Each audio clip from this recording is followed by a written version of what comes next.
Cette vidéo aujourd'hui est le prolongement de plusieurs vidéos évidées sur mon blog que j'ai pu vous proposer donc tous ces derniers temps et depuis de nombreux mois maintenant autour des mécanismes d'incarnation, des ressorts du contexte duel dans lequel nous incarnons et des écueils sur le chemin de conscience, flamme jumelle ou non d'ailleurs. Alors, je vous mets les liens en référence sous la vidéo si vous souhaitez évidemment vous y reporter. Cette vidéo aujourd'hui, elle vous invite aussi, si vous en ressentez l'élan, au prochain cycle de soins sur la libération des programmations et autres joyeusetés, j'ai envie de dire, auxquelles nous sommes soumis, entre guillemets.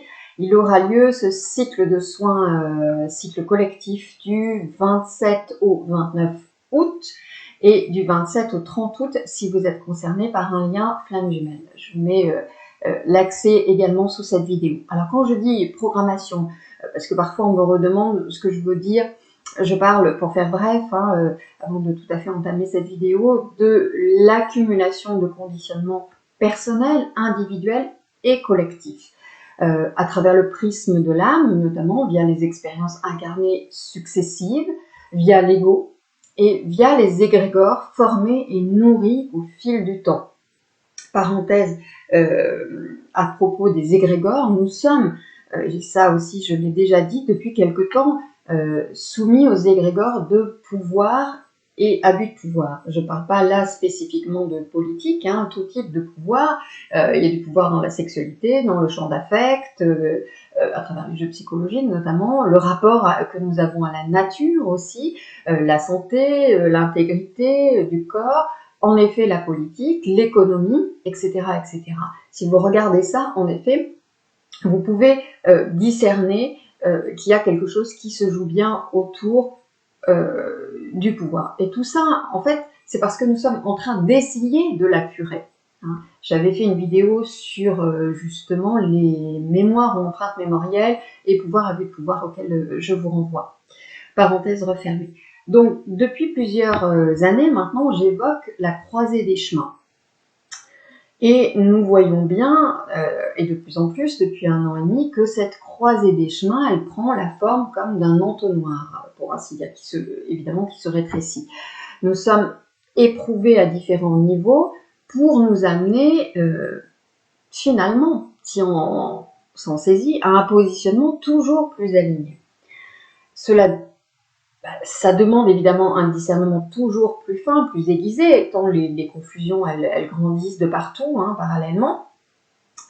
Et puis, parce que la polarisation dans les mots, les esprits, elle s'est faite de plus en plus vive au fil des décennies que nous avons traversées, et puis elle commence maintenant à véritablement s'ancrer dans la forme pour toujours plus de division et de dualité, toujours encore et encore. Donc selon ma vision, comme je l'ai déjà exprimé, la réponse n'est pas l'amour comme le pendant de la peur, comme souvent on l'entend notamment en spiritualité, parce que ça c'est encore de la polarisation dans la vision que j'ai. Pas plus qu'elle ne peut être une résistance sur fond de colère, de jugement, de rejet, de rancœur, voire de haine pour tel ou tel. Et la tentation elle est vraiment grande, actuellement notamment. Donc regardons nous faire, parler, être, et puis évidemment rajustons si besoin. Parce que chacun revêt un costume dont on ne sait pas toujours en conscience ce qu'il sert. En réalité, au-delà des apparences, ce fameux au-delà. Alors, essayons de cultiver un positionnement non à partir de pour ou contre, simplement de faire le chemin pour retrouver le contact au conscient à notre vraie nature, à notre être authentique. Et c'est de ça dont il est question dans cette vidéo et dans ce cycle finalement que je vous propose. La réponse, elle est plus un amour conscience et donc l'unité en réalité, l'unité en soi, c'est-à-dire celle dénuée de failles, celle qui n'offre plus d'aspérité comme accroche possible. Alors, non pas en cultivant un détachement factice, une sorte d'indifférence ou une dissociation de protection, comme on peut souvent voir, plutôt comme conséquence d'un chemin de guérison de libération et un chemin de conscience. C'est ainsi qu'on peut rejoindre peu à peu l'unité en soi qui offre un socle pacifié et stable pour se rayonner évidemment au-delà de soi. Hein, c'est bien en embrassant le dragon en soi que l'on passe la porte et que l'on peut retrouver l'unité. Et cette unité, évidemment, elle est constamment mise à mal et éprouvée par la nature intrinsèque duelle de nos personnages et par la polarisation de nos âmes, hein, comme j'ai déjà expliqué ce qu'il en était au niveau des âmes. Donc de cela aussi, il convient d'avoir conscience. Donc dans ce temps de croisée des chemins, nous sommes face à une possibilité multiple de choix. Et chacun est responsable de sa part. Ça, c'est, me semble-t-il, important. Chacun est responsable de son positionnement, éclairé, discernant, responsable de ce qu'il nourrit en soi et en dehors de soi, ce à quoi il consent également. Et c'est par le discernement toujours plus aiguisé, non pas celui du personnage qui s'accommode finalement fort bien des conditionnements, des peurs, des blessures, tout ce qui constitue finalement à la fois sa nourriture et sa protection, mais celui qui vient de l'être authentique. Donc par le discernement, donc, que le positionnement aligné, c'est par là qu'il se place, si vous voulez. Et c'est par le positionnement et des choix incarnés et pas seulement déclaratifs que chacun donne forme à un visage collectif plutôt qu'à un autre. Ce sont les individualités interreliées qui forment un collectif. Et c'est bien le positionnement de chacun qui, en formant tel ou tel collectif, donne telle ou telle direction à la croisée des chemins. Alors évidemment, quand on entend ça, si on prend 3 secondes, on peut se dire c'est bien mal barré. Ok, et en même temps, tant qu'on est là, on joue la partie, on fait le job en soi, on fait le job selon là où on est et à partir de là où on en est. Il n'y a pas à devenir parfait, à rejoindre je ne sais quelle pureté, perfection qui est encore une projection du personnage. Il y a à devenir ou redevenir conscient.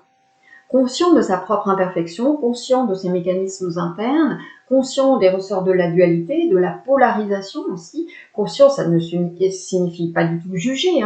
Conscient, c'est faire le premier pas de l'affranchissement. C'est en fait voir la pièce de théâtre, notre propre costume, le jeu des acteurs, son propre jeu évidemment, et cesser de se prendre peu à peu pour cela. Cesser l'identification complète à cela. Donc oui, le vivre tout en la voyant, cette identification, et en la nourrissant de moins en moins pour s'en défaire de plus en plus, la nourrir de moins en moins, sortir de ce que j'appelle la mascarade finalement, sortir de nos rôles pour rejoindre notre essence originelle. Il est important, me semble-t-il, de distinguer identité et essence originelle. Donc il s'agit bien là d'un chemin de dépouillement, comme je l'appelle, et pas de développement personnel qui consisterait à développer le personnage, comme finalement son nom l'indique, développement personnel, développement du personnage. Rejoindre le 1, c'est être nu. C'est de cet acabit-là. Et le chemin de conscience, c'est en effet accepter la désillusion. J'avais écrit un billet, une ode à la désillusion. La désillusion, c'est la perte des illusions. C'est finalement une excellente nouvelle. Alors oui, ça demande du courage. Oui, ça demande de la responsabilité. Oui, il y a des passages éprouvants, voire douloureux. Oui, il y a des envies de retour en arrière quand on ne se souvenait pas, quand on menait une vie en pilotage automatique. Oui, il y a des sensations de redégringoler l'échelle de conscience, de repartir dans nos mécanismes égotiques. Oui, tout ceci peut arriver. Absolument. En effet. Donc, acte. La voie de la conscience, c'est celle du au-delà, mon fameux au-delà. C'est donc ne plus nourrir la polarisation, non pas dans un mouvement, je le redis, de repli, de fuite, voire de condescendance, plutôt par la lucidité et donc le discernement, et aussi par l'humilité de celui qui se rappelle qu'il ne sait pas ce qu'il ne sait pas. C'est-à-dire qui accepte de s'ouvrir. S'ouvrir pour entrer finalement de plus en plus en souvenance de son essence originelle, de ce qui est là de toute éternité. Parce que si on est dans « ah oui, je sais », parce qu'on a fait du chemin, parce que si, parce qu'on a capté des choses, oui, bien sûr, ça peut être un socle. Et en même temps, je ne sais pas ce que je ne sais pas. Je ne me souviens pas de ce que je ne me souviens pas, pour le moment, selon là où j'en suis. Être en conscience, c'est entrer en maîtrise. C'est ne plus consentir automatiquement au poids des conditionnements, des engrammages, des peurs, des blessures, des habitudes.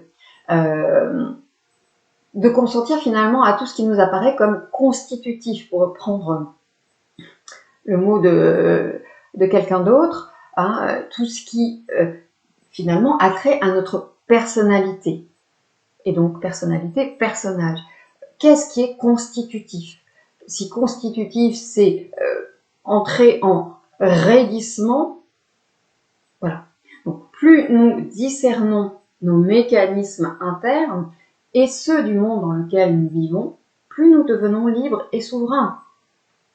Donc oui, nous sommes aidés sur ce chemin. Simplement, comme le dit l'adage, aide-toi et le ciel t'aidera. Personne, aucun extérieur, en tout cas dans la vidéo que j'ai, va venir nous sauver.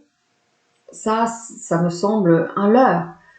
Nous avons bien la responsabilité, et c'est heureux, la responsabilité de ce que nous émettons. Et cette nouvelle terre, dont il est si souvent question dans l'univers de la spiritualité, peut devenir une chimère si cette responsabilité n'est pas vraiment intégrée et assumée.